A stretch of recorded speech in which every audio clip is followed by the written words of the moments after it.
William Thomas W.T. Cosgrave was an Irish politician who succeeded Michael Collins as chairman of the Provisional Government of the Irish Free State from August to December 1922. He served as the first president of the Executive Council of the Irish Free State from 1922 to 1932.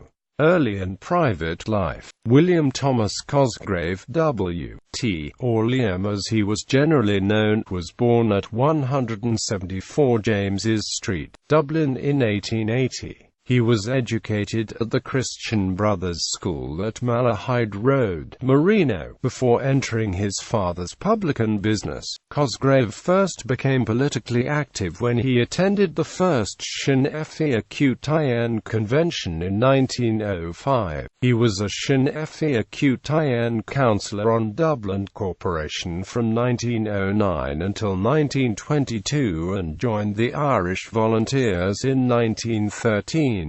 Cosgrave played an active role in the Easter Rising of 1916, serving under Eamon Ceannt at the South Dublin Union. Following the rebellion, Cosgrave was sentenced to death. However, this was later commuted to penal servitude for life and he was interned in Frongoch, Wales. While in prison, Cosgrave won a seat for Sinn Féin Cútaín in the 1917 Kilkenny City by-election. He again won an Irish seat in the 1918 general election, this time for Kilkenny North. Although he and many other elected Sinn Féin Cútaín MPs were still in prison at the time, 27 free Sinn Féin Cútaín MPs, in accordance with the party's manifesto, refused to go to Westminster and instead formed the First Dáil, at which Cosgrave took his seat after he was released from prison in 1919. On the 24th of June 1919, Cosgrave married Louisa Flanagan in Dublin. Political career: Minister for Local Government. Though one of the most politically experienced of Sinn Féin's TDs, Cosgrave was not among the major leadership of the party. Nevertheless, after Cathal Brugha, the first president of Dáil Éireann, resigned and Eamon de Valera, who with the help of Michael Collins had just escaped from prison with a key made from a candle, took over. He was appointed to de Valera's cabinet as Minister for Local Government, his close friendship with de Valera being one of the reasons he was chosen. Another reason was his long experience on Dublin Corporation, most recently as chairman of its Finance Committee. His chief task as minister was the job of organising the non-cooperation of the people with the British authorities and establishing an alternative system of government. Cosgrave was very successful in his role at the Department of Local Government. In 1920 he oversaw elections to local councils in which the new system of proportional representation was used. Sinn Féin Cútaín gained control of 28 of the 33 local councils. These councils then cut the links to the British, and pledged loyalty to the Sinn Féin Cútaín Department of Local Government, under Cosgrave. Anglo-Irish Treaty. Cosgrave broke with Eamon de Valera over the issue of the Anglo-Irish Treaty of 1921.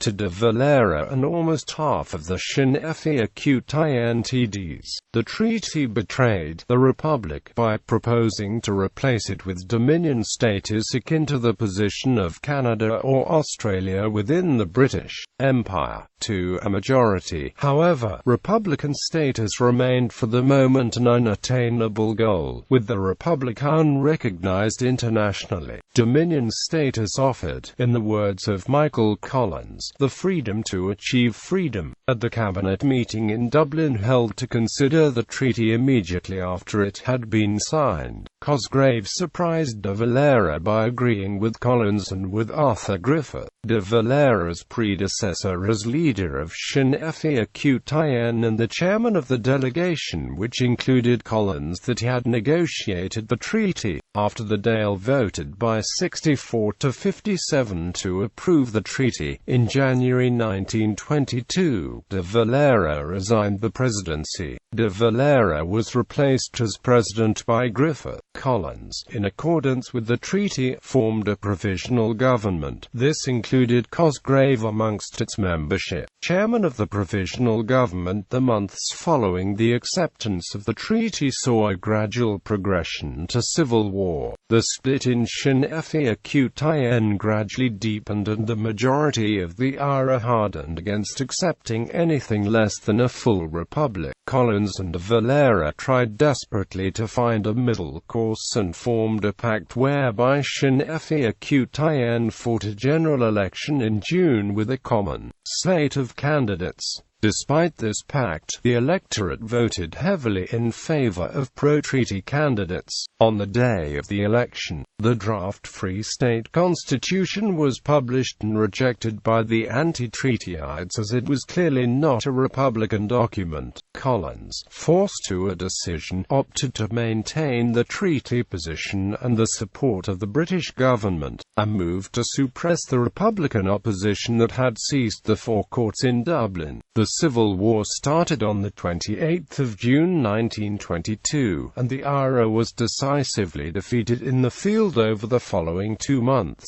being largely pinned back to Munster. In August 1922, both Griffith and Collins died in quick succession, the former of natural causes, the latter a few days later when ambushed by Republicans at Beaqtal Narblath, with de Valera now on the fringes as the nominal leader of the anti-treaty forces in the Civil War. The new Dominion had lost all its most senior figures, though it had the option of going for General Richard Mulcahy, Collins' successor as Commander-in-Chief of the National Army. The pro-treaty leadership opted for Cosgrave, in part due to his democratic credentials as a long-time politician, having previously held the local government and finance portfolios. He now became simultaneously President of Dáil Éireann and Chairman of the Provisional Government. When on the 6th of December 1922, the Irish Free State came into being, Cosgrave became its first Prime Minister, called President of the Executive Council. President of the Executive Council 1922 to 1932.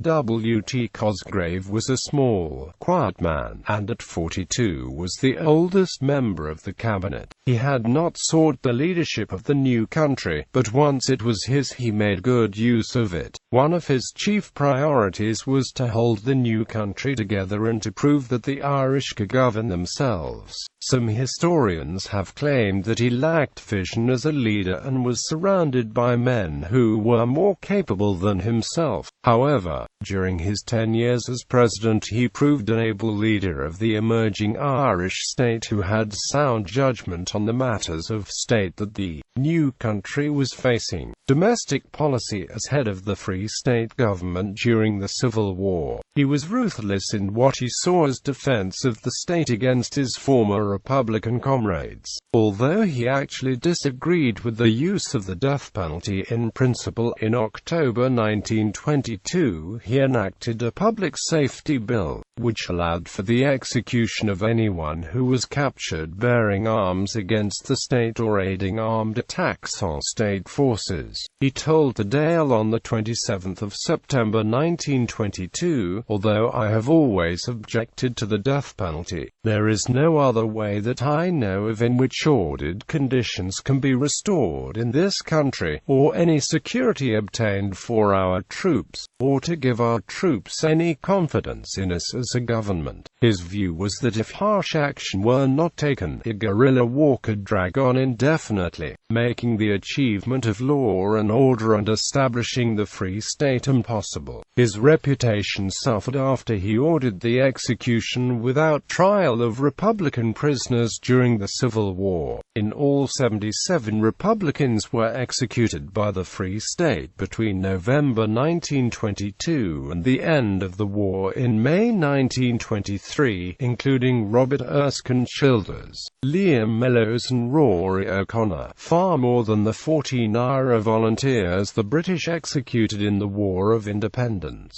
The Republican side, for their part, attacked pro-treaty politicians and their homes and families. Cosgrave's family home was burned down by anti-treaty fighters and an uncle of his was shot dead. Cosgrave said, "I'm not going to hesitate if the country is to live, and if we have to exterminate 10,000 Republicans. The 3 million of our people is greater than this 10,000.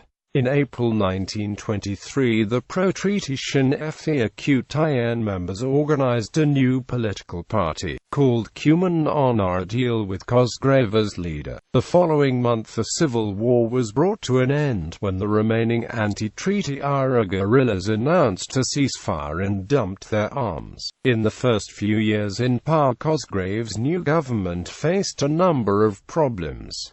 The government attempted to reduce the size of the Irish army. During the Civil War it had grown to over 55,000 men, which, now that the Civil War was over, was far too large and costly to maintain. Some army officers challenged the authority of the government to cut the size of the army. The officers, mostly pro-treaty IRA men, were angry that the government was not doing enough to help to create a republic, and also there would be massive unemployment. When he and his position were challenged by the disgruntled army officers of the Irish Republican Army Organization, other politicians and soldiers took the important decisions. In March 1924 more layoffs were expected and the army officers, Major General Liam Tobin and Colonel Charles Dalton, sent an ultimatum to the government demanding an end to the demobilization. Kevin O'Higgins, the Minister for Justice,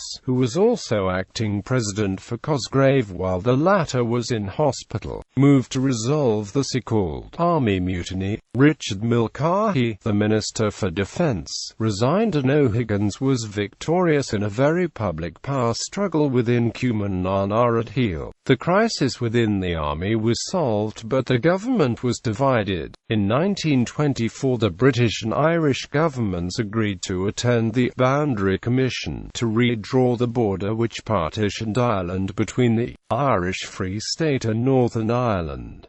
The Free State's representative was Owen McNeill, a respected scholar and Minister for Education. The Free State expected to gain much territory in heavily Catholic and Republican parts of counties Londonderry, Fermanagh, Tyrone, and Armagh, as the British government had indicated during the treaty negotiations that the wishes of the nationalist inhabitants along the border would be taken into account. However, after months of secret negotiations, a newspaper reported that there would be little change to the border and the Free State would actually lose territory in Donegal. McNeill resigned from the commission and the government for not reporting to Cosgrave on the details of the commission. Cosgrave immediately went to London for a meeting with the British Prime Minister and the Prime Minister of Northern Ireland, where they agreed to let the border remain as it was, and in return the Free State did not have to pay its pro-rata share of the imperial debt. In the Dáil debate on the 7th of December, Cosgrave stated, "I had only one figure in my mind, and that was a huge naught. That was the figure I strove to get, and I got it."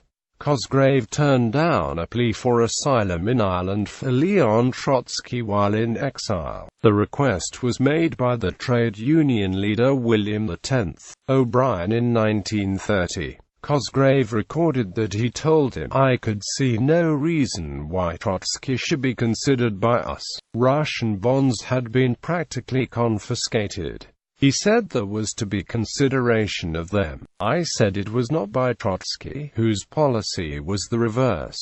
I asked his nationality," replied Yu. They were against religion. I said not by Trotsky. He said he had hoped there would be an asylum here as in England for all. I agreed that under normal conditions, which we had not here, that would be all right. But we had no touch with this man or his government, nor did they interest themselves in us in his day. In June 1927 a general election was held in which de Valera's new party, Fianna Fáil, won many seats on an abstentionist platform. In July the Minister for Justice, Kevin O'Higgins, was assassinated on his way home from Sunday Mass by the IRA. Cosgrave had legislation passed to force Fianna Fáil to take the seats in the Dáil, and this proved successful with de Valera and his party entering the Dáil. Previously, without de Valera, Cosgrave faced very little opposition, giving him considerable freedom of action. However, de Valera's arrival significantly altered the situation. Foreign policy. Although Cosgrave and his government accepted Dominion status for the Irish Free State, they did not trust the British to respect this new independence.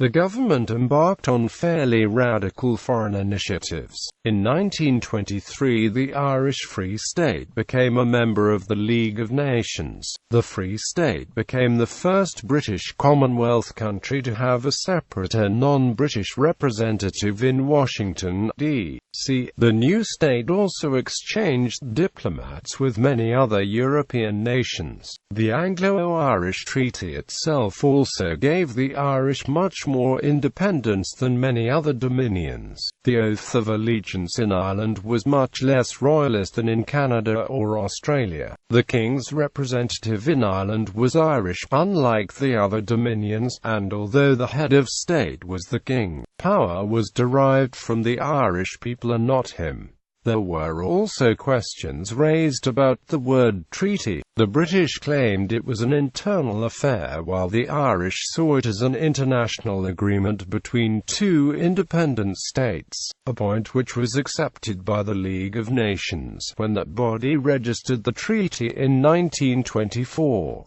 Economic policy. During the 10 years that Cosgrave and Cumann Ardheal were in power, they adopted a conservative economic policy. Taxation was kept as low as possible and a budget was balanced to avoid borrowing. The Irish currency remained linked to the British currency, resulting in the overvaluation of the Irish pound. Free trade was advocated as opposed to protection, but moderate tariffs were introduced on some items. The new government decided to concentrate on developing agriculture, while doing little to help the industrial sector. Agriculture responded well with strict equality control being introduced and the passing of a Land Act to help farmers buy the farms. Also, the Irish Sugar Company and the Agricultural Credit Corporation were established to encourage growth. However, the economic depression that hit in the 1930s soon undid the good work of Cosgrave and his ministers. Industry was seen as secondary to agriculture and little was done to improve it. The loss of the industrialized northeast of Ireland had a bad effect on the country as a whole. However, the Electricity Supply Board, with the first national grid in Europe, was established to provide employment and electricity to the new state.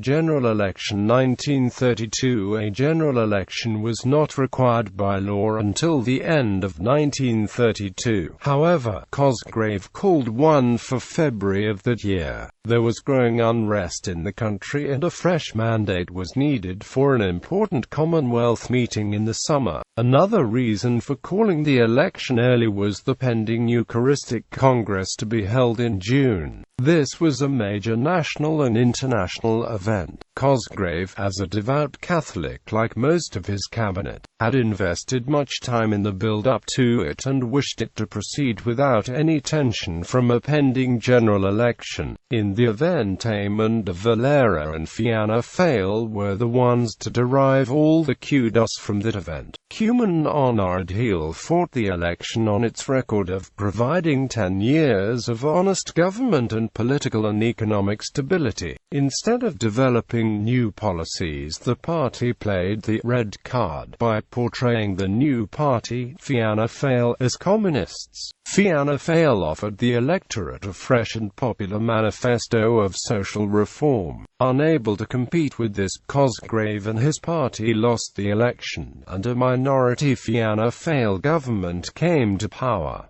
Cosgrave in opposition. Following the general election, Cosgrave assumed the nominal role of leader of the opposition. Fianna Fáil were expected to have a short tenure in government, however, this turned out to be a 16-year period of rule by the new party. In 1933, three groups, Cumann on Arad-Heel, the National Centre Party and the National Guard, came together to form a new political force. Fine Gael, the United Ireland Party. Cosgrave became the first parliamentary leader of the new party, serving until his retirement in 1944.